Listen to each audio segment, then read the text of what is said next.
Hello, Conrad and Lucy and Caleb.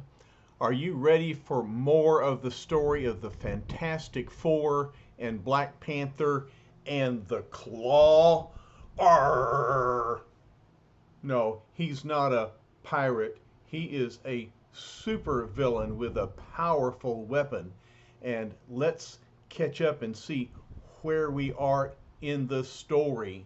So, Claw, of course, uh, murdered Black Panther's father, T'Chaka, the chieftain, and now he's returned because he wants that mound of vibranium for himself.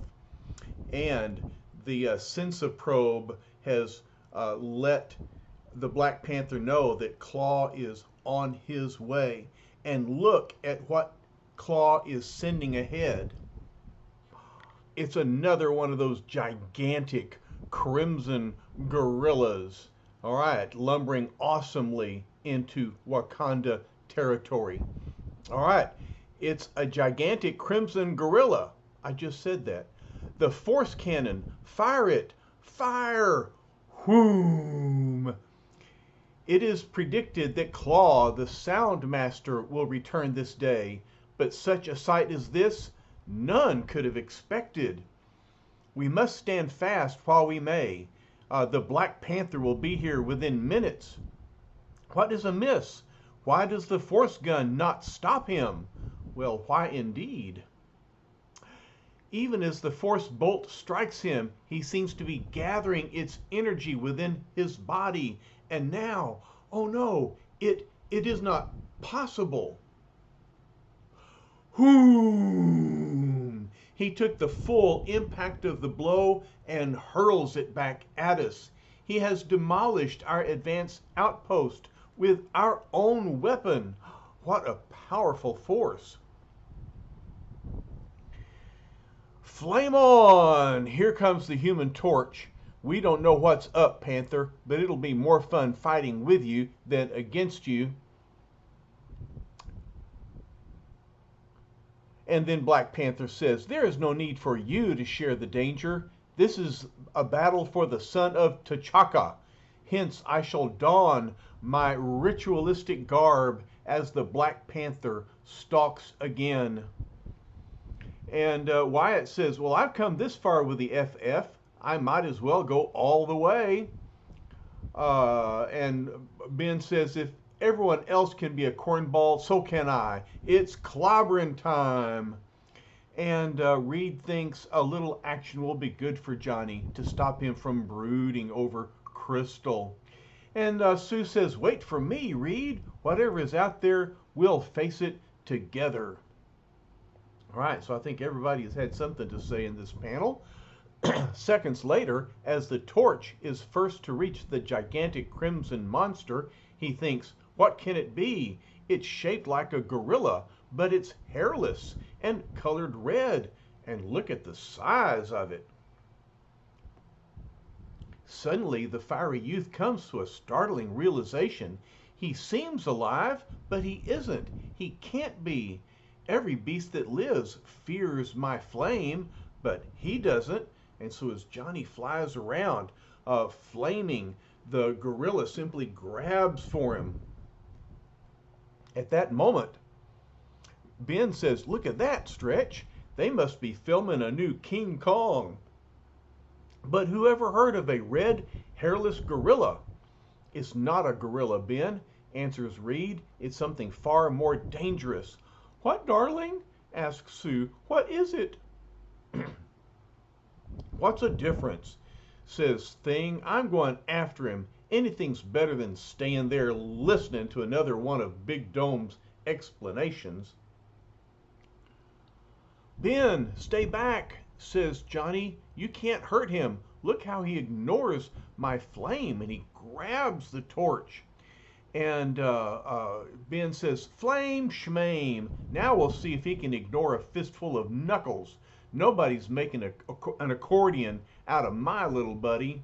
But he thinks, I got to move fast. No telling what he might do to the kid. But even before the on-rushing battler can get within striking range of the towering creature, The torch's own heat is suddenly magnified and hurled back at the startled thing. Fzoosh! Look out, Ben! Look out! Huh? Getting hotter every second, but I can't fall back now. The torch needs me. He needs me. I gotta keep moving forward. Gotta bear the heat. I'm getting closer, closer. Now all I gotta do is Batoom! Land one solid sock. That's all Hey, I did it! And just in time, Benji. Your punch made him let me go. But before the orange-skinned clobberer can enjoy his victory, look what happens. Boom! That noise! It almost deafened me. What was it? Don't you know a sonic boom when you hear one, Junior? But I don't get it. It came from that oversized ape. How in thunderation did he break the sound barrier? I'll answer you later, big buddy. Right now, I want to enjoy sinking into Susie's friendly little force field. And look, Sue puts up a force field to catch them in mid-air. Ben says, did you ever have a feeling you got stuck in the wrong nightmare? And Sue says, I got them, Reed, just in time. Get them down quickly, Sue. They don't know what they're fighting. What is it, darling? Some sort of giant robot? No, it's more uncanny than that. It's something that cannot exist. Wyatt puts his ear to the ground. He's a great tracker. And he says, rumblings in the distance, coming closer. Johnny's lapsed into unconsciousness, says Reed, but he'll be all right. It's just the shock of his flame being snuffed out so suddenly. Thank heavens that's all it is, says Sue. But what do we do next? Ben says, I feel like finding out once for all if Bufferin works faster than aspirin. He's got a headache and needs something to cure it fast. Quick, hollers Wyatt, take cover. Something is coming. Judging by all the signs, it's something enormous.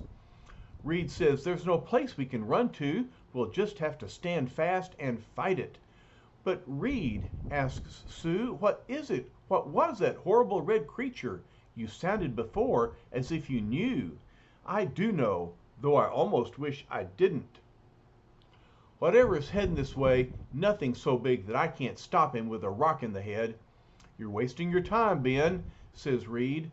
Don't you realize it magnifies whatever strikes it and feeds that same force back, more deadly than ever, to its own attacker? But why don't nothing hurt it? Think, Ben. How can you hurt a sound?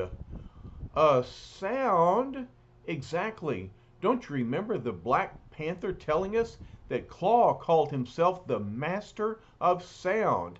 Didn't he have a method of converting sound into living matter? But even as Reed Richards begins his astounding explanation, the Black Panther, emulating his namesake, takes to the trees in search of his prey. As he goes, he thinks, Klaw could never create his demoniacal sound monsters without the aid of many complex scientific machines, and in all of Wakanda territory, there is but one place where he could hide such equipment. It is there, I know, that I shall find the one that I must destroy. And so the Black Panther moves silently, swiftly across the jungle. Softly, silently, the Black Panther drops to the ground a few minutes later, landing with the grace and ease of a true feline.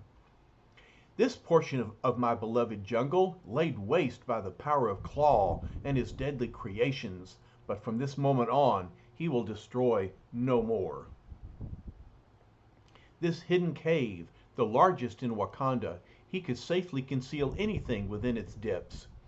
Even in the shadows, even in the gloom, he is unmistakable. I have found my quarry. First, I'll dispose of these two unsuspecting guards, and then the real challenge will come when I'm face to face with Klaw at long last. I was right. It is him. And that must be his master conversion system for changing basic sound into living matter. And Klaw says, at last, I'm ready to launch my main attack.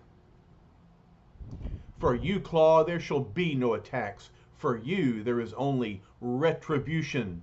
That voice, says Klaw, I last heard one like it 10 years ago, but I can never forget it. The Black Panther, the one whose name is muttered in whispers throughout Africa. I thought you were just a legend, a myth, but you do exist. I exist. I have existed, waited, planned all this time until this day when my father's death shall be avenged. Never, answers Klaw. It is you who shall perish, for I am stronger now than before. And thanks to you, I carry a deadly weapon in place of my right hand. And look where he lost his right hand. It's a sonic weapon. He is Klaw. He's like Hook, the pirate. He's got a weapon on his arm. He says, ha, you back away. You can sense the power seething within the metal force glove I have created for myself. A glove which can never lose its energy, for it is activated by the slightest sound. Use it then, retorts the Black Panther. No matter how skillful you are, the Black Panther can dodge its impact. Time enough to ram those words down your throat later. And now, since you think your panther power can save you, I'll prove how wrong you are. Before you can make another move, I'll give you a little demonstration of how fast and how deadly my sound converter can be. Click! And so he flips a switch. What will happen? Only Klaw can instantaneously change the basic energy of sound and transform it into a simulation of any living creature. And look, the creature that he chose is very appropriate because it is a red panther, a red sonic panther, to answer our hero, the Black Panther. And what can be more ironic, more just, than having you meet your fate beneath the talons of another panther, a far superior one? Roar! Thus does the Master of Sound exact his final revenge. But just in case the preceding sequence was too nerve-wracking in its sheer, stark intensity, we'll exercise our editorial prerogative by briefly switching scenes once more as we rejoin the gigantic red elephant, which is charging murderously toward the indomitable Thing. And the Thing says, you don't scare me, Dumbo. If you're feeling hungry, here's a king-size peanut for you to chew on. And so the elephant comes crashing through the jungle, and the Thing tosses a boulder in the direction of the elephant. But no sooner does the mountainous boulder strike the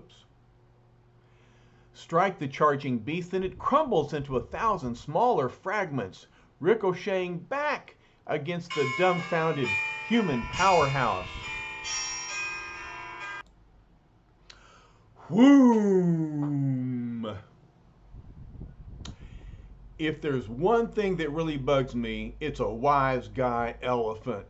It's the ones like you that make a joke out of Be Kind to Dumb Animals Week. So, Thing isn't going to be kind to this elephant. In fact, look, he's picking him up. I got news for you, big boy. You made one real bad mistake. Just because I got a sweet, innocent, blue-eyed face, you thought bashful Benjamin would be a pushover.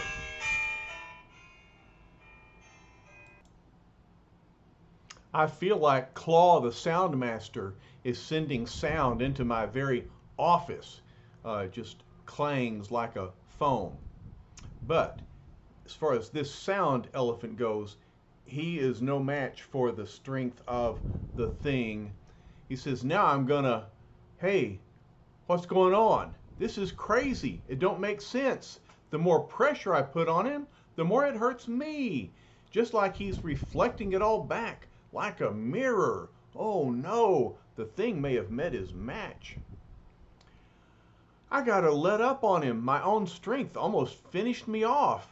And now he's starting to fade away like some kind of ghost. But he was real. I know he was. This is a very strange opponent. Wyatt, the elephant's gone. See if Ben needs any help while I lower Sue and Johnny to the ground. And so here comes Wyatt swinging in on a vine. He seems all right, Mr. Richards. He's starting to get up. Course I'm all right. I was just trying to find me a 4-leaf clover. That's the only reason he's laying on the ground, right? Let go of my paw, kid. I can get up by my lonesome. I wouldn't have believed anybody could battle a giant elephant to a standstill. They can't, but I ain't anybody. And so here comes Reed carrying Sue and Johnny says, I must have been unconscious. What happened to Big Ben? He's all right, Johnny. He tried to tackle that crimson elephant single-handed. Even though I warned him, it was hopeless. Well, what was he supposed to do? You see, Ben, there are some problems that raw strength alone just won't solve. Well, if you expect to get rid of them living animal crackers by reciting poetry at 'em, count me out. Reed, darling, says Sue, what can we do? It all seems so hopeless. Reed says, the Black Panther, he's the one who holds the key to all this, but where is he? What happened to him? Reed Richards may not know what happened to the mysterious Wakanda chieftain, but we know, don't we? And we see him there fighting off this sonic panther. And Klaw thinks, it isn't possible. He's out fighting my own giant panther. His speed, his strength, he's like a human panther himself. Enough. I see now that I may toy with you no longer. It is time for my supreme weapon to be brought into play. Panther thinks he merely pushed a lever and the beast is vanishing as though he has never existed. It was no illusion, son of T'Chaka, says Klaw. I have merely reconverted him back to basic sound. And now, using my sound-powered force glove, I'll change the basic structure of your body. Then, with the Black Panther gone, I'll seize the treasure of the Wakandas. The sacred mound of vibranium will be mine at last. Never, says Panther, while a tribesman lives, then they must die, starting with you. But before the mad master of sound can activate his strange weapon, the Black Panther, moving as swiftly as his namesake, hurls the fatal power switch, which his nimble fingers had been silently groping for. Klaw realizes, my converter is being blown apart. It has to end this way, says Panther, in the name of justice. You do not realize I am a scientist too. Thus I could tell which lever to throw in order to overload your delicate electronic circuits. And now only my Panther speed can save me from the Holocaust which is about to befall. It's over, says the Panther. The cave is destroyed. Never more shall the Master of Sound's uncanny monsters threaten my land. May your eternal sleep be a peaceful one, T'Chaka, my father. This day you have been avenged. At that moment, thousands of yards away, 5 pairs of startled eyes see the electrifying upheaval. That entire hill, it's been shattered into nothingness, says Wyatt. Johnny asks, what is it, Reed? What does it mean? I'm not sure, Johnny, says Reed, but I have a feeling that the Black Panther is somehow responsible. Sue says the sound is deafening. It's like the end of the world. Hold me, my darling. Hey, says Ben, look over there. A couple more of them refugees from Godzilla. But they're fading away, says Wyatt. They must somehow be linked to the explosion. Whatever it was that has been destroyed must have been the thing that created them. And so the giant crimson elephant and gorilla are fading away, and they'll no longer trouble Wakanda. And here comes the panther with the answer. It was Klaw who created them. Klaw, who in his madness learned the incredible secret of transforming sound into mass. But I destroyed his electronic equipment. It would take him a lifetime to replace it if he survived. So that's why them nutty animals faded away. Then, says Reed, your mission is ended. Yes, the Master of Sound has been defeated, but somehow I cannot believe it is over. I cannot believe that the Black Panther will stalk no more. Don't get all shook up, pal, retorts the Thing. Maybe the Yancey Street gang can use you. Sue says, Benjamin J. Grimm, that wasn't funny. Well, you can't win them all. There's no reason for the Black Panther's career to come to an end. The world will always have need of a dedicated, powerful fighter against injustice. Reed's right, fella. The way things are going today, you never hear of a superhero being out of work. Anyway, with a costume like that, you can always become a wrestler or a new kind of folk singer. Well, jokes aside, they reach out and they give comfort and support and encouragement to the Black Panther, who says, I shall do it. I pledge my fortune, my powers, my very life to the service of all mankind. But even as the gallant Black Panther dedicates himself to aiding humanity, amidst the carnage and rubble of the shattered hillock, another type of dedication is about to be made. Klaw is there. He's alive. He says, my life's work shattered, ruined, all because of T'Chaka's son again. But by some strange quirk of fate, the Master of Sound lives, and my converter still possesses a glimmer of energy, perhaps enough for one final transformation. There was one experiment I never dared to make, one challenge I never dared accept. I never learned what would happen if a human altered his own basic structure via my sound transformer. If I survive, I'll emerge with powers far different than those ever possessed by mortal man. And look, Klaw leaps into the sound converter. And what will happen? He says, powers enough to enable me to destroy the accursed Black Panther, and after him, anyone else I so choose. And so he absorbs the power of the sound converter and converts himself into a being of sound. Looks like an interesting new supervillain has just been created. And the editor says it is not unlikely that we shall meet the Black Panther and his arch-foe Klaw once again. Well, let me assure you with a spoiler that indeed we'll see more of both of them. But until we do, don't miss the start of a brand new storyline next-ish. You know how it upsets us when you're not in at the beginning. The beginning of what? What is the next new storyline? Well, with a swipe of the finger, we'll see the return of the Inhumans. And here comes the Torch. And the Black Panther and Wyatt Wingfoot are still involved in this story. All right, so we have a new storyline starting next week, and I'll bring it to you just as soon as I can. All right, I love you guys. I hope you're enjoying these stories. I'll see you soon. Bye-bye.